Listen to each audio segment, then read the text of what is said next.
Bueno, buenas noches. Ahora sí vamos a iniciar.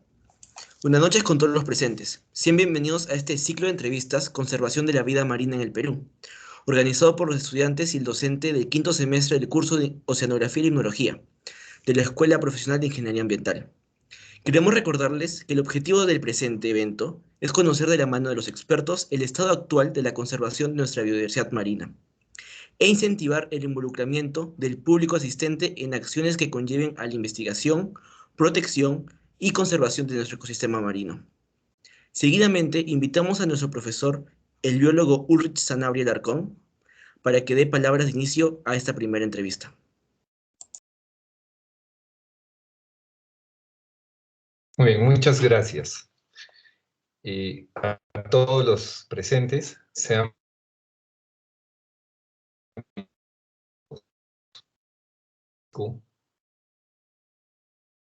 expertos por su apoyo y la participación. Y estoy seguro que su experiencia y conocimiento se van a convertir en un modelo a seguir para muchos de los presentes. Quiero expresar mi especial agradecimiento a mis alumnos del quinto semestre del curso de Oceanografía y Limnología, ya que sin ellos no sería posible este evento. Y también un especial a todas las personas que están asistiendo. Gracias por su interés en la conservación de nuestra biodiversidad marina. Finalmente, agradezco a las instituciones que nos han apoyado. En primer lugar, a la Escuela Profesional de Ingeniería Ambiental de la Universidad Católica de Santa María, a la Red Universitaria Ambiental, Nodo Universidad Católica de Santa María, y a CEDIPRO Transforma, también de la Universidad Católica de Santa María. De esta manera, damos el inicio a este ciclo de entrevistas para la conservación de la vida marina en el Perú. Muchas gracias. Muchas gracias, profesor Urlich.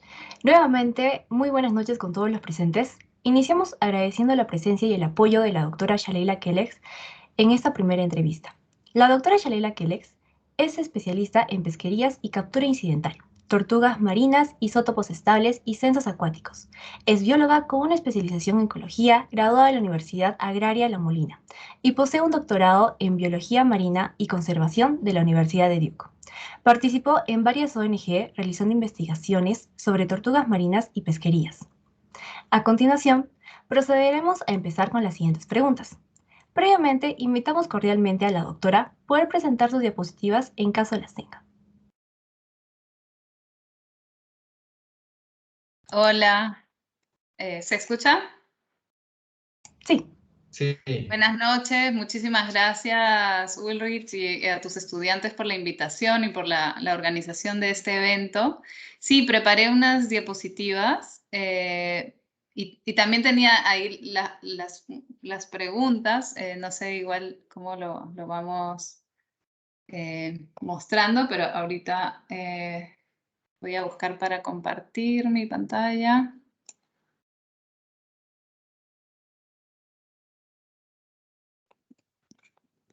Primera.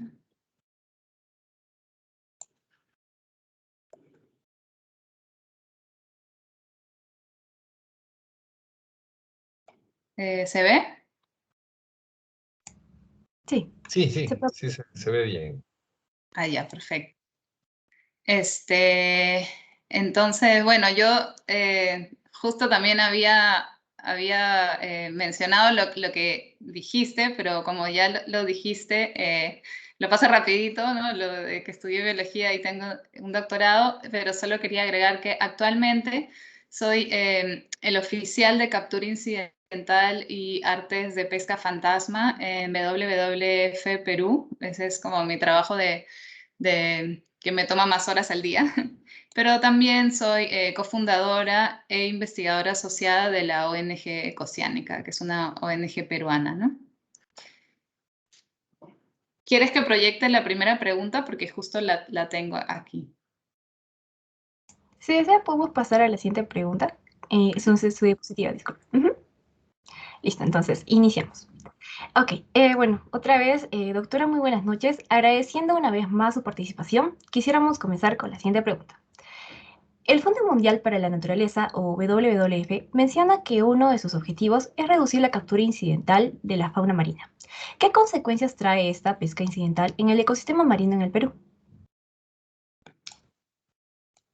Sí, bueno, en general la captura incidental en los ecosistemas de Perú afecta muchísimo a aquellas especies a las cuales uno no tiene la intención de pescar, sino es algo accidental y que muchas veces, o en la mayoría de los casos, no son pescas retenidas, ¿no? Entonces tampoco se utilizan y normalmente muchas de ellas se devuelven al mar, lo cual genera un doble impacto, ¿no? Porque no solo estamos extrayendo algo que estamos matando, que eso ya es un impacto, pero ni siquiera nos lo vamos a comer o aprovechar, entonces hay como un doble impacto, ¿no? Es como que por gusto. Y en general la captura incidental genera esta mortalidad por pesca y normalmente escuchamos más sobre las especies debido a su tamaño y debido a su ciclo de vida, a sus aspectos reproductivos, longevidad, ¿no? Son especies que no están preparadas para esta mortalidad por pesca, ¿no? Que no se han adaptado a enfrentar una amenaza de este tipo y por ende esta captura incidental le genera bastantes problemas a sus poblaciones, ¿no? Y esta mortalidad por pesca normalmente está compuesta por dos tipos de mortalidad, ¿no? Una de ellas es la mortalidad instantánea, que es algo que cuando recogemos la red o el palangre o la trampa, ¿no? O el arte de pesca con el que estemos pescando, el individuo ya viene muerto, ¿no? Entonces, esa es una mortalidad que es la que más se contabiliza y la que generalmente se conoce, pero normalmente la mortalidad post-liberación, cuando el individuo sale vivo, ¿no? El delfín, la tortuga, el ave marina o el tiburón raya que no se tenía intención de capturar, sale vivo y a veces, ¿no? Como no se usa, u otro tipo de peces se devuelven al mar pensando que, bueno, estaba vivo, seguro va a seguir vivo, ¿no? Y no se lo contabiliza. Pero en general hay una mortalidad post-liberación, ¿no? Hay especies de tiburones, por ejemplo, que sabemos que esos eventos son para ellos muy estresantes y que así se los libere rápido, igual tienen 70-80% de mortalidad, ¿no? Entonces, este es otro impacto que normalmente no lo estamos contando, no tenemos cómo contarlo, ¿no? Fácilmente y pasa a veces desapercibido, ¿no? Y esto genera que aún cuando estamos tratando de manejar a las especies, como hay esta variable que desconocemos, las especies sufran más de lo que se desea, ¿no? Otro tema importante es que esta captura incidental, si bien es cierto, puede hacer que las especies sobrevivan, se las libere y que después de la liberación también sobrevivan, pero muchas veces quedan algunos estragos que ya hacen que su salud o su actividad física no sea al 100% que antes de la interacción con el arte de pesca, lo que genera ya sea debilitamiento o menores tasas reproductivas o menor alimentación, menor crecimiento, etcétera, ¿no? Entonces, eso también genera un impacto de ese tipo en estos individuos, ¿no? Lo otro es que también hay a veces desequilibrios en la estructura poblacional, ¿no? Por ejemplo, si muy comúnmente tengo un arte de pesca que me captura solamente, digamos, juveniles grandes de una población, porque ¿no? En mi arte de pesca solo interaccionan esos porque ya sea que los otros juveniles están en otro lado o porque los otros juveniles sí pasan por la cocada de las redes y no los llevo a capturar, igual me genera un desbalance de cómo deberían estar naturalmente las poblaciones y sus estadios distribuidos, ¿no? Y eso también genera impactos. Listo. Esa es para Muchas, esta pregunta. Sí. listo. Muchas gracias, doctora Shalila Kellex. Continuando con la siguiente pregunta. ¿Qué especies son las más afectadas por la pesca incidental en el Perú? ¿Y dónde se registra la mayor incidencia de esta pesca? Sí, sobre qué especies son las más afectadas, en verdad hay una gran cantidad de especies afectadas por la captura incidental, muchas de ellas debido a que son individuos con poblaciones más grandes o con ciclos de vida más rápidos. Quizás no se les presta tanta atención, ¿no? Y pasan más desapercibidos que otras, ¿no? Pero en general hay muchas especies, por ejemplo, la pesquería de arrastre es una de las pesquerías que tiene menor selectividad y captura de todo. Este es un ejemplo de una foto de una pesca de arrastre de langostinos y sale de todo, ¿no? Y especialmente especies de fondo que tienen de fondo y de cierta profundidad que tienden a tener quizás ciclos de vida un poco más largos, entonces esta mortalidad les afecta, ¿no? Pero la que yo más conozco y la que tengo más experiencia es con animales grandes, ¿no? Con esa megafauna marina.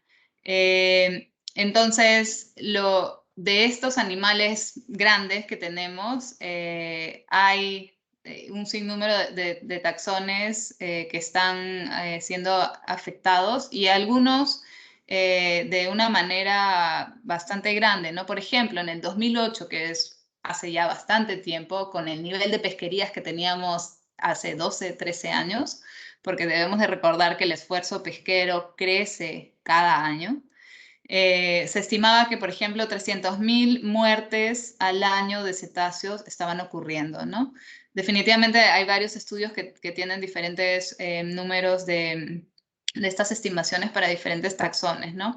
En el caso de Perú en específico, ¿no? Las que más conocemos y con las que más estamos trabajando son tortugas, cetáceos, aves marinas, tiburones y rayas, ¿no? Por ejemplo, en la pesquería industrial de cerco, que es una pesquería bastante importante en nuestro país, con un gran esfuerzo pesquero, tiene muchas embarcaciones y muchos lances que se realizan al año. Se han reportado al menos todas estas especies que vemos acá, aparte de especies de delfines, que también se reportan, pero estoy poniendo aquellas que más interacción tienen, ¿no? Gaviotas como la peruana, la dominicana, cormorán, las pardelas, el pelicano peruano, los piqueros de patas azules y el piquero peruano, zarcillo, tortuga verde y tortuga golfina son las más comúnmente capturadas, aunque también hay capturas de la cabezona y de la dorso de cuero. El tiburón azul, también entre los elasmobranquios, es uno de los más capturados junto con las rayas águilas, ¿no? En otra pesquería, como la pesquería artesanal con cortina. Ahora, las cortinas hay de diferentes tipos, ¿no? Hay las costeras, hay las de fondo, hay las superficiales oceánicas, ¿no? Pero en general, las tortugas igualmente son especies que se capturan muy a menudo en las redes de cortina. Los cetáceos también, como la marsopa espinosa y el delfín común. Aquí tenemos dos, el de hocico largo y el de hocico corto. Ambos también son capturados por redes de cortina. El delfín nariz de botella, que lo conocemos bastante. La ballena jorobada. La ballena jorobada en este caso es capturada, pero también a la vez la ballena captura el arte de pesca en sí, ¿no? Porque generalmente las ballenas cuando interaccionan con las redes terminan llevándose el aparejo, ¿no? Y terminan ya ellas estando envueltas, pero eso también igual genera una mortalidad a largo plazo, ¿no? Los chuscos y finos, pingüinos de Humboldt, ¿no? Las aves buceadoras en general interaccionan bastante con estas pesquerías, como el cormorán guanay también, el potoyunco, igual piqueros también se ha reportado bastante en este tipo de arte de pesca, ¿no? La pesquería con espinel, no sé si todos la conocen, pero es una... Sí, ahí en Arequipa hay bastante. Son líneas largas, ¿no? Que tienen líneas secundarias o reinales que cuelgan y que terminan en un anzuelo y están separados ciertas distancias dependiendo cuál es tu pesquería objetivo, ¿no? Ya sea perico, tiburón o en el norte pescan merluza con palangres también. También se pone a diferentes profundidades, ¿no? Ya sea bien a la superficie o un poco más profundo en la columna de agua, ¿no? Y en estas hemos visto interacciones, las más importantes son con las tortugas, ¿no? Las tortugas verde, la golfina, la dorsocuero y la cabezona. Aunque quizás la verde es una de las más comunes, pero la cabezona, por su naturaleza, tiende a morder el anzuelo mucho más que las otras. Entonces sus interacciones tienden a ser un poco más graves que las otras tortugas, ¿no? Además, también se ha visto interacción con delfines común, de hocico corto y largo, y solamente hasta ahora hemos tenido reporte así publicado, ¿no? De un petrel, ¿no? En otras pesquerías el palangre sí interacciona muchísimo con aves marinas, pero aquí en Perú todavía no se ha visto, no hay tanta evidencia de que esto esté sucediendo, al menos con las pesquerías con espinel que se han observado hasta el momento, ¿no? Como les decía, una de las más sucias o no selectivas, ¿no? Por así decirlo, es la pesca de arrastre.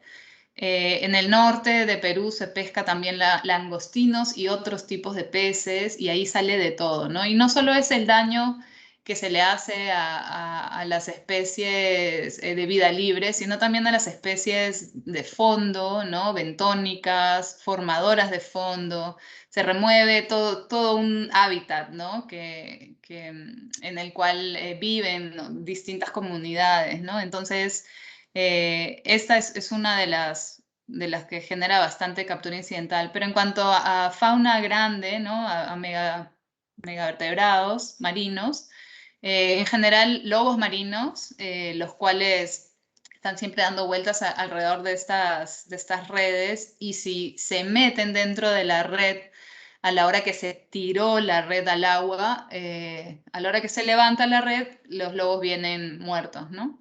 Pero si el lobo entró en la red cuando ya se estaba levantando la red, ahí sí sale vivo y tiene posibilidades de supervivir la captura, ¿no? Tiburones y rayas, de nuevo, especies de fondo que también son capturados con estarte, en especial en las pesquerías de merluza, ¿no? Y en cuanto a las zonas de pesca, la verdad, tenemos un mar muy rico y en todos lados yo podría decir que hay estas capturas incidentales, ¿no? Aquí hay un mapa, por ejemplo, del Limarpe, de las pesquerías artesanales nada más, ¿no? Entonces, como pueden ver, las pesquerías artesanales, este es uno en conjunto de todas las que tenían reportadas hasta esa fecha, que me parece que era 2006 o 2010. Pero acá, por ejemplo, tiene solo la de perico, acá solo la de pota, ¿no?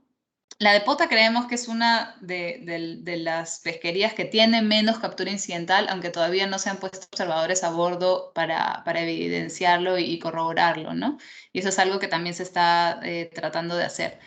Pero están en general en todos lados, ¿no? Depende un poco hacia el sur, por ejemplo, ¿no? En el caso de las tortugas marinas, que es una de los grupos que yo conozco más, las tortugas cabezonas están más hacia el sur, se las captura mucho más hacia el centro-sur. En cambio, las golfinas, que son más tropicales, les gusta el agua un poco más caliente, se las captura mucho más en el norte y en mayores cantidades, ¿no? Las dorsocuera están más oceánicas, entonces también se las captura más hacia afuera, ¿no? Pero sí, en todos estos lados, tanto cerca a la costa como mar afuera, hay especies que ocupan estos espacios y se los captura bastante, ¿no? Listo. Muy interesante su respuesta, doctora. Muchas gracias. Continuaremos. ¿Qué medidas se están implementando para reducir la pesca incidental en el Perú? Sí, en general para reducir esta pesca incidental hay diferentes cosas que se puede hacer, pero también hay tecnología que hoy en día se está desarrollando en el mundo, ¿no? Y se están creando estos dispositivos para reducir la captura incidental, que en sus siglas en inglés se los llama BRD. Y hay un sinnúmero de opciones, ¿no? Estos de aquí, por ejemplo, este de acá es un pinger, los dos que le siguen son luces, los otros son unos agujeros especiales para que puedan salir peces de las redes de arrastre. Esto es lo que se llama un TET o un dispositivo excluidor en redes de arrastre también para animales grandes. Esto es para que puedan salir tortugas de trampas para cangrejo, ¿no? Unas tortugas pequeñas que están bueno, en ciertas, no en Perú, pero en otras partes de los océanos. Bueno, esto es más que nada en zonas donde hay intromisión de aguas más dulces, ¿no? En aguas más salobres. Estos les llaman las líneas Tori, que se ponen en justo para evitar la interacción con los anzuelos en los palangres o espineles, ¿no? Pero en el caso de Perú y con WWF, se han venido probando las luces LED. Son estas luces que se le pone de color verde, porque las tortugas pueden ver el color verde mucho mejor que otros colores. Entonces son de color verde y se ponen en las redes de cortina, colgando cada 10 metros, ¿no? Dependiendo, o 20 metros, dependiendo el modelo de la luz o la intensidad de la luz. Y se ha visto en otros países y también en Perú, en algunas pesquerías, que reduce la captura incidental no solo de las tortugas, sino también de los cetáceos, ¿no? De delfines y marsopas. En algunos experimentos al 30% y en otros hasta 70%, ¿no? Hay una gama de resultados, pero esto va a depender igual de las condiciones donde se está realizando la pesca, cuál es la pesca objetivo, cómo es el tipo de red, ¿no? Hay varios factores a incluir, pero se ha visto que son buenos, ¿no? En el Perú lo que se está tratando es probarlos con más comunidades, ¿no? Mientras más comunidades de pescadores prueben estos dispositivos, se sientan seguros de que su pesca objetivo no va a ser afectado por estos dispositivos y solamente va a reducir la captura de especies que no quieren capturar y que están protegidas, entonces mejor, ¿no? Y esto es algo que se viene haciendo en WWF desde hace varios años y todavía se siguen probando estas luces, ¿no? Y se está trabajando de la mano con el IMARPE en esto. Otros dispositivos que también se han estado probando son los pingers, que son unos dispositivos que emiten un sonido, ¿no? Un ping, que le llaman. Y hay, dependiendo los decibeles, es o para ballenas grandes o para delfines y marsopas, y hasta también hay unos como para lobos marinos, ¿no? Entonces, están diseñados para distintas especies, son sonidos que supuestamente solo ellos pueden escuchar y que les avisarían que ahí hay una red y que no vayan por ahí, ¿no? Entonces, estos pingers también se han probado en otros países y en Perú, en algunos lugares, que reducen también la captura de cetáceos nada más, ¿no? Ahí sí, tortugas queda igual, ¿no?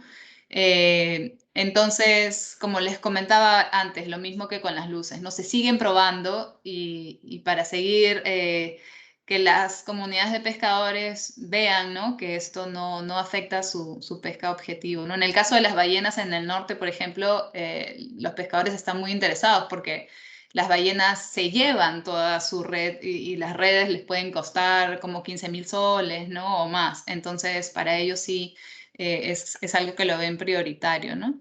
Ahora, en otros temas, quizás no para reducir la captura incidental en mismo, sino para tratar de reducir la mortalidad después de la liberación. Se está trabajando mucho también en WWF con manuales y herramientas para que los pescadores puedan manipular adecuadamente a las especies, ¿no? Por ejemplo, lo que pueden ver aquí se hizo para tortugas marinas, específicamente las herramientas de la derecha son para las pesquerías de espinel. Y hay estos manuales que los pueden encontrar en las redes de BBF, ¿no? Uno es para espinel y el otro es para redes de cortina, ¿no? Aparte de eso, se han elaborado para la pesca industrial unos videos sobre también estas técnicas de liberación. Esto se ha hecho junto con la SNP, sede pesca, y hay para tortugas, hay un video para tiburones, hay uno para delfines y marsopas, y hay otro para aves marinas. Y además también se han elaborado videos para tortugas junto con la red SOS que congrega a varias organizaciones del Estado y otras ONGs, ¿no? Entonces, mediante estos distintos flancos se está tratando de reducir esta captura incidental y la mortalidad, ¿no? Correcto. Muchas gracias por su respuesta, doctora. Siguiendo con nuestra cartilla de preguntas, ¿cuáles son las consecuencias de las redes fantasmas en el ecosistema marino? ¿Y qué medidas está tomando el WWF para la reducción de las redes fantasmas en el Perú? Sí, en general se sabe, no al 100%, la verdad, porque es bastante difícil estudiar este tipo de impactos, pero se han hecho experimentos, ¿no? Si pierde una red, ¿qué pasa con la red? ¿Sigue pescando? ¿Cuánto tiempo dura extendida? ¿O se hace de repente una pelota, ¿no? Y en base a todos estos estudios y experimentos que ya se han hecho en otros países y en Perú también, porque IMARPE también ha hecho este tipo de experimentos en el país.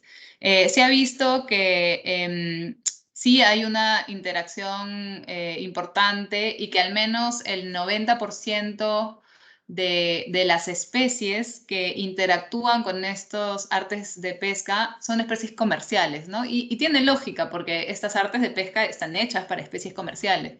Entonces siguen capturando los peces para los cuales se hicieron, ¿no? Entonces, esto la verdad es algo bien problemático porque no solo es una captura que no la estamos viendo y no la estamos aprovechando, pero sino que también está contribuyendo a disminuir esas especies de las cuales nos alimentamos, ¿no? Entonces, eso es un problema, ¿no? Por otro lado, en general, las redes en sí y muchos de los artes de pesca están hechos de plástico, ¿no? Y este plástico puede permanecer en estos ambientes, se ha estimado que hasta 600 años, ¿no?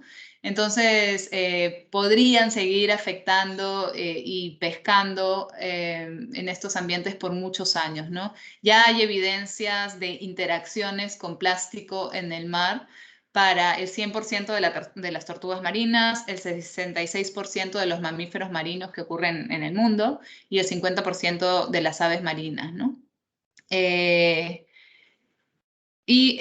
Otros impactos también, por ejemplo, son a tener redes en zonas quizás someras, han habido problemas con otras embarcaciones, ¿no? Se les enredan a veces los motores o las redes nuevas que están tirando se les enredan con otras redes, ¿no? Y se llega a perder también nuevo material de pesca debido a eso, ¿no? Y al turismo también le afecta bastante, ¿no? Un lugar de buceo con redes de pesca o donde se observen en roqueríos de la costa, también afecta el impacto o el paisaje, ¿no? de estos lugares y esto puede tener problemas para los visitantes a que quieran regresar o hablen bien de la zona, ¿no? En cuanto a las soluciones, hay varios tipos de soluciones, ¿no? Hay las soluciones que se llaman preventivas, que son las que están en amarillito acá, con el pececito amarillito. Las soluciones de color naranja, que son las curativas, ¿no? Estas dos de aquí, y las rojas, que son las de mitigación, ¿no? BBF es esta infografía que ven aquí y la otra infografía que presenté antes, las hizo BBF Perú, porque el año pasado se hizo una campaña a nivel global para tener más información, ¿no? Para aumentar el conocimiento de este problema en la ciudadanía, ¿no? Entonces, algunas soluciones son estas, ¿no? Bueno, tratar de separar zonas de pesca de unas embarcaciones con otras, porque este es uno de los problemas, ¿no? Pasa una embarcación en donde hay artes de pesca en el agua y eso termina haciendo que esas artes de pesca se pierdan.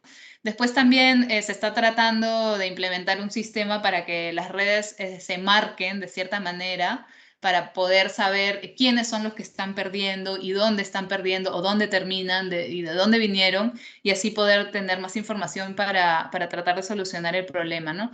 Algo que BBF está haciendo bastante en Perú es los puntos de acopio, ¿no? Porque no solamente se pierden redes que están activas en el agua, sino también las redes tienen un tiempo de vida, ¿no? Y después de eso ya se comienzan a romper o no son tan buenas y los pescadores las reemplazan.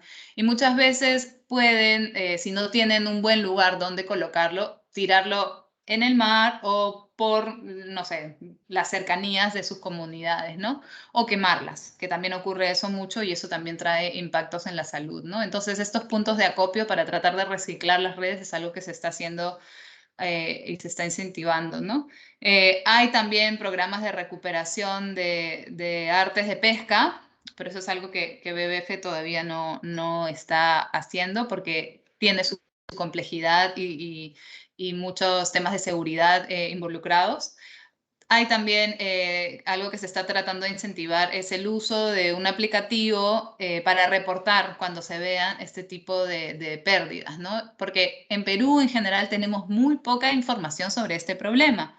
En información escrita hay creo que 3 documentos y después de eso todos son comunicaciones orales, ¿no? Entonces se está tratando de levantar más evidencia para poder ver bien qué artes de pesca son las que más se pierden, dónde es que se están perdiendo más, qué especies es las que en Perú están siendo más afectadas, ¿no? Y por último lugar, se está tratando de volver a como se hacían antes, ¿no? Antes las redes de pesca eran de materiales biodegradables, como de algodón, ¿no? Entonces, ver de que si de alguna manera perdí mi arte, bueno, no importa porque se va a degradar y no va a haber mucho problema con eso, ¿no? Y bueno, los que les comentaba sobre los puntos de acopio, BBF trabaja en la zona de los órganos. Así se podían ver, por ejemplo, redes de pesca tiradas en los alrededores de la comunidad. Y se trabajó con la comunidad ahí y se sigue trabajando. Se creó, este fue el primer punto de acopio que se creó en este programa. Y ahora ellos están acumulando estas redes, las redes después han sido enviadas a Lima y ahorita se está tratando de investigar porque no es fácil reciclar el nylon 6, ¿no? Entonces se está viendo de qué productos y qué propiedades tiene el material para poder hacer productos que puedan entrar a un ciclo comercial y ser usados, ¿no? Para que todo este tema de las redes esté en una economía circular. Ya. Muchas gracias, doctora. Pasando a la siguiente pregunta. ¿Cuántas son las especies de tortugas marinas en el Perú? ¿Y cuál es su rol en el ecosistema marino peruano? Sí, creo que ya me estoy pasando de la hora, ¿no? Pero bueno, en el Perú tenemos 5 especies de tortugas marinas de las 7 que existen en el mundo. La más grande y que es de una familia distinta es la dorso de cuero y que no tiene el caparazón duro sino blandito. Después tenemos a la tortuga verde. Perdón, acá está la tortuga verde. Sí, estas dos. No, esta es la tortuga cabezona, acá la tortuga verde, esta es la golfina y acá la carey. Y ellas, cada una de ellas cumple un rol importante en el ecosistema porque ellas son especialistas, ¿no? La dorso de cuero, por ejemplo, solo come malaguas. Entonces ella controla mucho estas poblaciones de malaguas que cuando no hay quien las controle, las malaguas se comen las larvas y los huevos de muchas especies de peces y eso afecta no solo a las comunidades, sino también nuestro alimento, ¿no? La tortuga carey, por otro lado, es especialista en comer esponjas, ¿no? Y entonces, de la misma manera, si faltan tortugas carey, hay quien controle menos y mantenga en equilibrio estas poblaciones. La tortuga verde en el Atlántico es encargada, es como la jardinera de zonas costeras donde hay pasto marino, ¿no? Porque ella se encarga de cortar el pasto marino y siempre mantenerlo joven y que no sea vejente y que haya como circulación y oxígeno, ¿no? Y no se generen zonas muertas sin oxígeno, ¿no? Entonces son muy importantes. Además que cuando son pequeñas son alimento para muchas otras especies, ¿no? Aves, cangrejos, peces, los pericos, se las comen un montón, tiburones, ¿no? Entonces tienen un rol importante en los ecosistemas marinos. Muchas gracias, doctora. Siguiente pregunta. ¿Cuáles son las principales amenazas para las tortugas marinas en el Perú? Sí, en el Perú, en general, las principales son tres, ¿no? La captura incidental, que es algo que ya les he dado ejemplos de cómo interaccionan en las diferentes artes de pesca, y es algo que todavía sucede lamentablemente, ¿no? Se está mejorando, pero todavía ocurre. La captura dirigida, a pesar que en el año 95 se prohibió comer, ¿no? O utilizar los productos de las tortugas, todavía se sigue dando en algunos lugares y bueno, también en alta mar, ¿no? O sea, los pescadores, las tortugas, lamentablemente no es que su carne sea fea, entonces sí, si encuentran una y más si la tortuga salió muerta, tienden a aprovechársela, ¿no? Pero sí, todavía hay esta costumbre en algunos lugares, ¿no? En la zona de San Andrés, por ejemplo, ha sido una zona tortuguera histórica y todavía hay pescadores que tienen esa costumbre, ¿no? Igual en la zona norte del Perú también. Y lo otro que estamos viendo ahora es la degradación de los hábitats de anidación, ¿no? Las tortugas marinas se están anidando en las playas de Perú, en Piura y en Tumbes, pero lamentablemente hay mucho desarrollo costero, hay erosión, hay iluminación de las playas que desorienta a las crías, hay perros, ¿no? Que son perros de guardianes y que se reproducen demasiado y van a las playas a buscar qué comer y se están comiendo los huevos de las tortugas, ¿no? Entonces, estos yo diría que son los principales problemas, más allá de, bueno, puede haber contaminación o colisiones con embarcaciones, con motos de agua, ¿no? Pero estos tres en verdad son los más grandes.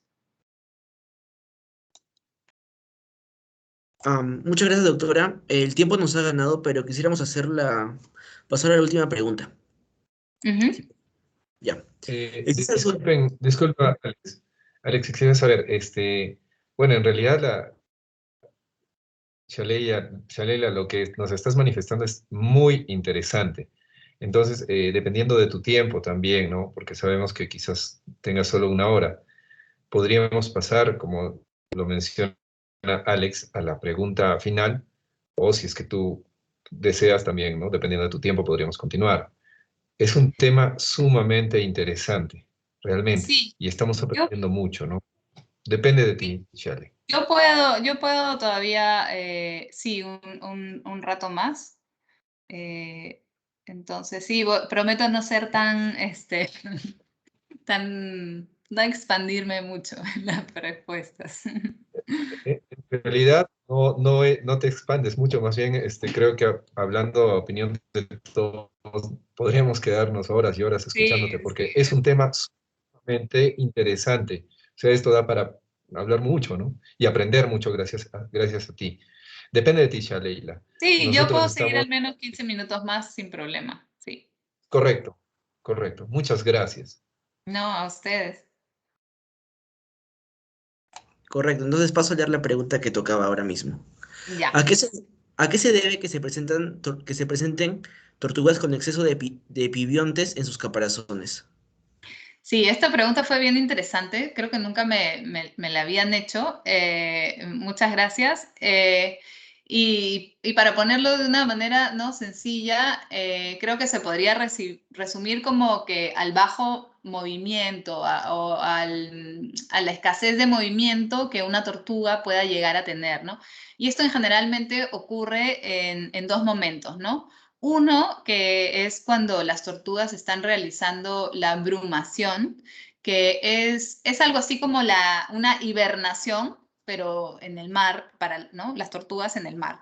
Y esto no ocurre en todas las poblaciones de tortugas marinas, pero sí ocurre en algunos lugares, ¿no? Y se ha evidenciado esto, ¿no? Entonces, por ejemplo, acá pueden ver una foto de Uruguay, donde las tortugas verdes juveniles realizan esta brumación, ¿no? Y la brumación que es, se ponen en el fondo y bajan su metabolismo lo más que pueden y están ahí simplemente sin hacer nada y llegan tanto a bajar el metabolismo que salen a respirar cada 4 horas o 5 horas, ¿no? O sea, ese nivel de manejo del oxígeno ellas también tienen. Entonces, cuando están en estas situaciones y cuando salen de la abrumación y ya comienzan a moverse, normalmente se ven así allá, ¿no? Llenas de vida, les ha crecido un montón de pibiontes, algas en sus caparazones, ¿no? Justamente por eso han estado ahí sin moverse, ¿no? Y en el otro caso es cuando tienen problemas de salud, ¿no? Lamentablemente las tortugas cuando están mal, enfermas o tienen problemas de flotabilidad, ¿no? Debido a captura incidental muchas veces, ¿no? Les crece también en el caparazón muchos, ¿no? Ellas se quedan ya casi sin moverse y flotan a merced de las corrientes y están aletargadas, entonces en esos casos también se presentan estos excesos de pibiontes en los caparazones de las tortugas, ¿no? La verdad que muy interesante, doctora. Pasando a la siguiente pregunta. A pesar de que en el año 2017 se prohibió la extracción del tiburón ballena en aguas marinas de la jurisdicción peruana, aún existe la necesidad por saber qué es lo que pasa con esta especie cuando llega a las costas peruanas. ¿Qué acciones vienen realizando en respecto a su conservación? Sí, bueno, Ecosiánica viene estudiando a los tiburones ballena hace ya como, creo que 5 o 6 años más o menos. Y en cuanto a los objetivos del estudio eran, por ejemplo, ¿no? Identificar la agregación de los tiburones ballena, ¿no? Porque al inicio cuando se comenzaba con la investigación no habían reportes casi de tiburones ballenas. Creo que había un escrito del IMARPE de observaciones de tiburones ballena durante los cruceros que ellos realizan para ballenas, ¿no? Y ahí alguien reportó o tomó nota, pero era información de los años 70, ¿no? Después de eso no habían reportes. Entonces estuvo buscando encontrar las zonas de agregación de estos tiburones y después de 2 o 3 años se pudo identificar que la zona que tenía mayor cantidad de tiburones ballena era la zona norte de Perú. Y dentro de la zona norte, aquí pueden ver estos puntitos, son lugares donde han habido avistamientos del equipo de investigación que ha salido, ¿no? A bordo de una embarcación de pescadores para buscar y evaluar a los tiburones, ¿no? Entonces se puede ver definitivamente aquí en la zona de canoas de Punta Sal es donde hay una agregación más grande, ¿no? Y al comienzo se veían algunos individuos, pero después han habido años en los que se han visto hasta 5 o 6 individuos juntos, ¿no? Lo cual demuestra que es una buena zona y que los tiburones están usándola, ¿no?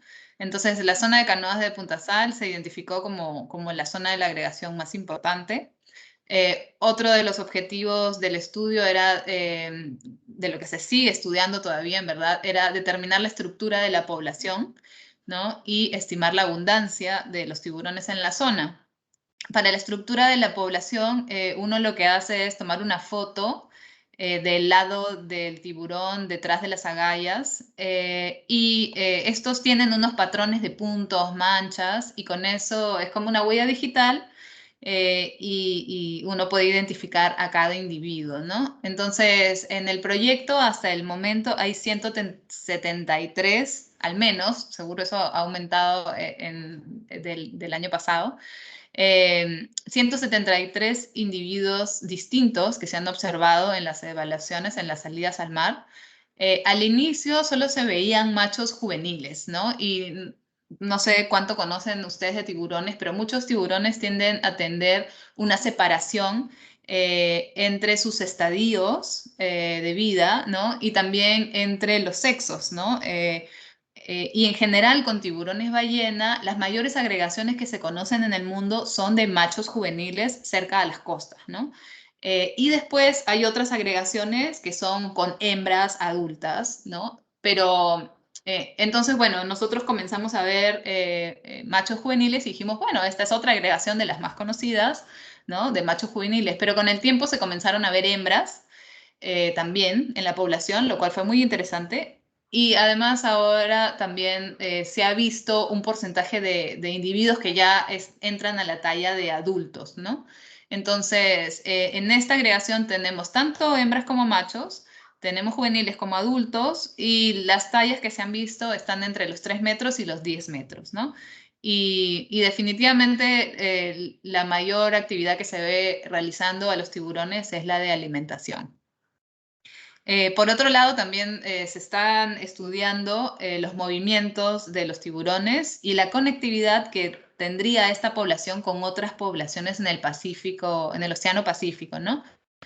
Y entonces para esto, estas diferentes salidas al mar que se realizan han demostrado que al menos hay conectividad, ¿no?, entre Puerto Pizarro y Canoas de Punta Sol, porque se ha observado al mismo individuo en uno de ellos y después en el otro, y también entre la zona de los Órganos, el Ñuro, Cabo Blanco, con la zona de Canoas de Punta Sal, ¿no? Entonces se han visto tiburones repetidos en estos lugares, ¿no? Entonces podemos decir que desde Puerto Pizarro hasta los Órganos son zonas que los mismos tiburones están utilizando y se están moviendo entre ellas, ¿no? Para ver la conectividad dentro del Océano Pacífico, estas fotos, ¿no?, se juntan en una fototeca, y estas fototecas después se comparten con investigadores de otros lugares, ¿no? En el Pacífico, en el Océano Pacífico, los lugares que tienen mayores estudios son en Hawái, en las Islas Galápagos y en Baja California, ¿no? Después de eso sí hay avistamientos de tiburones ballenas en otros lugares, pero no están al punto de que ya tienen una fototeca desarrollada, ¿no? Entonces lo que se ha hecho es comparar las fotos de Perú con las de estos otros lugares, y hasta el momento no se han encontrado ningún match, ¿no? Entonces todavía podemos decir, bueno, no, al menos estos que tenemos acá todavía no aparecen en otros lugares, pero estos son estudios que toman muchos años. Así que hay que seguir haciéndolo, ¿no? Entonces, eso es lo que se está haciendo ahorita. Más adelante se están pensando hacer estudios genéticos también para comparar entre estas poblaciones, poner transmisores satelitales para ver si se pueden ver justamente esos movimientos, porque en Perú solo se los ve más o menos a la agregación más grande como desde julio, algunos años se puede comenzar a verlos hasta enero, ¿no? Pero entre septiembre, octubre, diciembre ya es un mes mucho mejor para verlos, ¿no? Entonces, y después esos se van, ¿no? Del norte, desaparecen. Entonces, estamos viendo a dónde es que se estarían yendo, ¿no? En otra estación del año. Y estuvimos comenzando estudios para ver dieta. Lamentablemente, el investigador, el tesista que estaba realizando estos estudios ya no está con nosotros, ¿no? Y entonces estamos viendo cómo retomar los estudios que él dejó bastante avanzados, ¿no? Pero sí, o sea, esa otra cosa que también se quiere hacer, ¿no? Y la última pregunta no la copié aquí, no la tengo en el PowerPoint, pero si ustedes me la hacen. Sí, muchas gracias, doctora. Ahora sí, pasando a la última pregunta. ¿Existe alguna intención para realizar proyectos sobre conservación marina en el sur del Perú? Y nos gustaría formar parte de ellos. Sí, bueno, BBF viene trabajando con los pescadores de Matarani por ya algunos años, y lo que se está tratando de trabajar más son un poco temas de pesca sostenible, ¿no? Hay ahorita unos proyectos justamente, por ejemplo, para la pesca con perico. Se van a poner unas cámaras en embarcaciones de la flota de ahí, igual que en la zona norte de Perú, en San José. Y se van a poner estas cámaras, y también se van a poner observadores a bordo para tomar datos sobre la pesquería, los pericos, tallas, pesos y la captura incidental también, ¿no? Entonces, y se va a comparar la información de las cámaras versus la que toma el observador a bordo, para ver, porque en un futuro esta pesquería el gobierno, ¿no?, necesita que esté monitoreada adecuadamente, y están viendo si en verdad se podrían reemplazar los observadores a bordo por las cámaras, porque tener observadores a bordo en estas embarcaciones que son pequeñas, ¿no?, es bastante complicado, ¿no? Entonces, ese es uno de los proyectos que se viene haciendo. Hay otro que está relacionado un poco con tener unos sistemas de trazabilidad, ¿no? Que permitan que las pesquerías se registren las capturas, las zonas de pesca y que las asociaciones de pescadores tengan datos históricos de esto, ¿no? Para ellos también.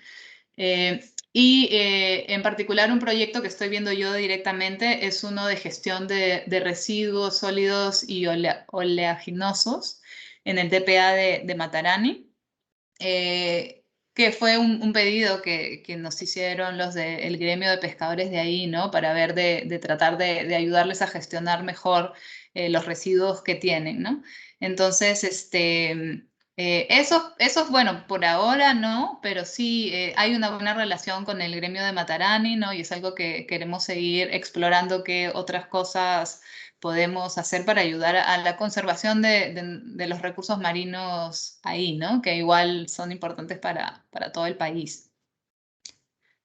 Yo tenía un último slide por si acaso quisieran más información de lo que yo les he estado contando hoy día, ¿no? Ahí hay algunas redes sociales donde pueden, a quienes pueden seguir, ¿no? Tanto mía como de Oceánica y de BBF y de El Tamaño Se Importa, que también es una iniciativa de WWF.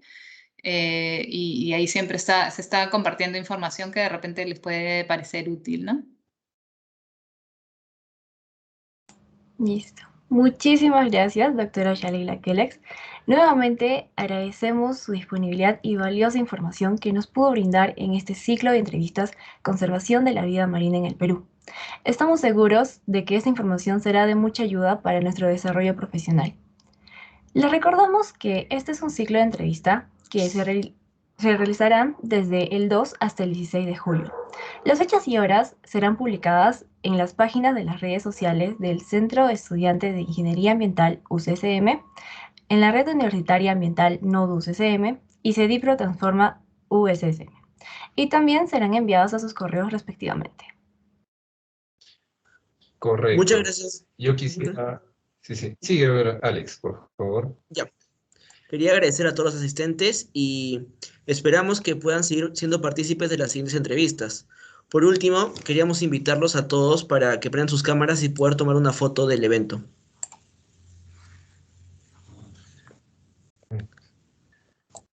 Yo quisiera agradecerte, Shaleila, otra vez por tu gran apoyo que nos has dado.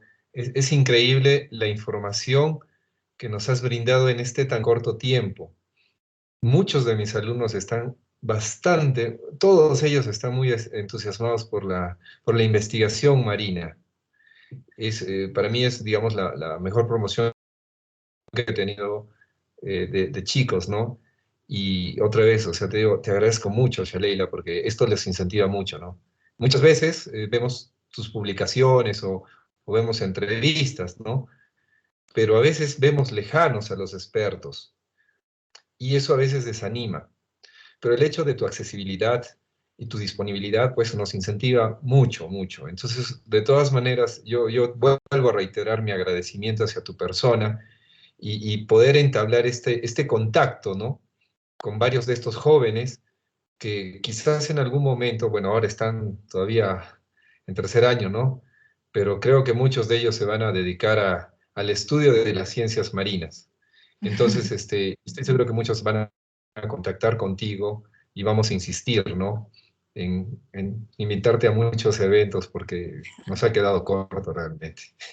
Muchas Sí, gracias, Aleila. no, muchísimas gracias en verdad por la invitación. A mí la verdad me encanta compartir lo que he podido conocer en este tiempo. La verdad, eso es una de las cosas.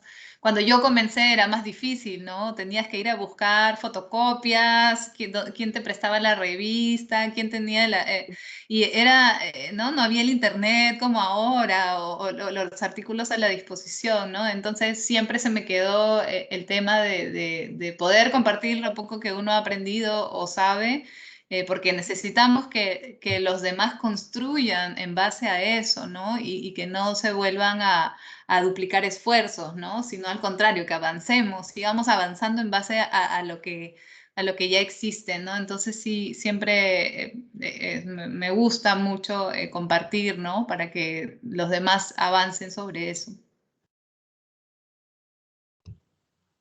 Muchas gracias, Leila. Realmente quisiéramos continuar, ¿no?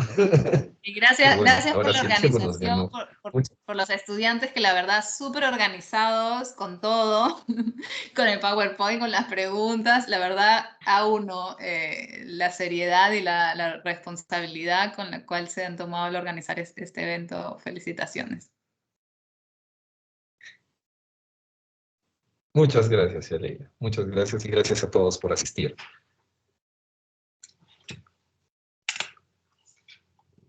Muy bien. Gracias a todos. Ahora sí vamos a tomar la foto. Sonríen. Ahora sí.